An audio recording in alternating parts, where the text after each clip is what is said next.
Επίσης, να τιμήσουμε δύο ποδοσφαιριστές των Γερμανών, δύο παιδιά των Γερμανών, που διαπρέπουν σε εθνικές κατηγορίες και το κάνουμε για το λόγο ότι είναι ένα παράδειγμα για τις ακαδημίες μας, για τα ταλέντα μας, αλλά και για τα πρότυπα τα οποία θέλουμε να δημιουργήσουμε.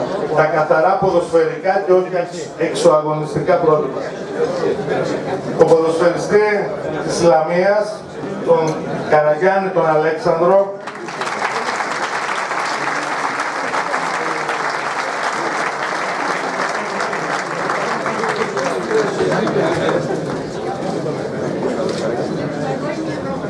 η αδερφή του το παραλάβει, αρεύουν να έχει βάσει.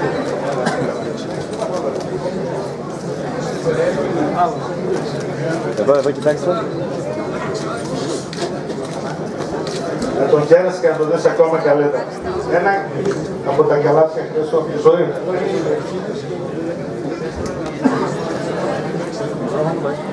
Και μία παλιά κάρτα βέβαια γνωρίζετε, αλλά βλέπεις.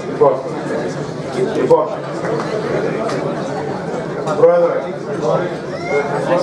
δερμός, το προϊόν των Γερμανών, η φύση και τα προϊόντα, Μάκη, ο εθνικός μας δερμός.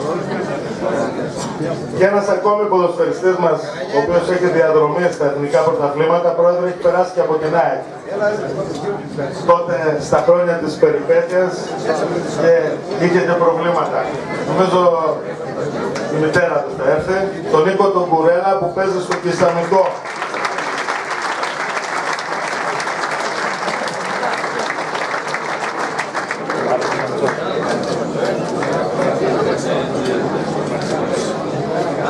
Για λίγο, εδώ μια φωτογραφία μαζί.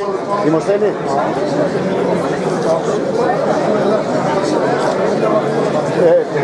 Λάνη, εδώ. Δημοσθένη. Κουρέλας έγινε σάκ τώρα. Ωραία.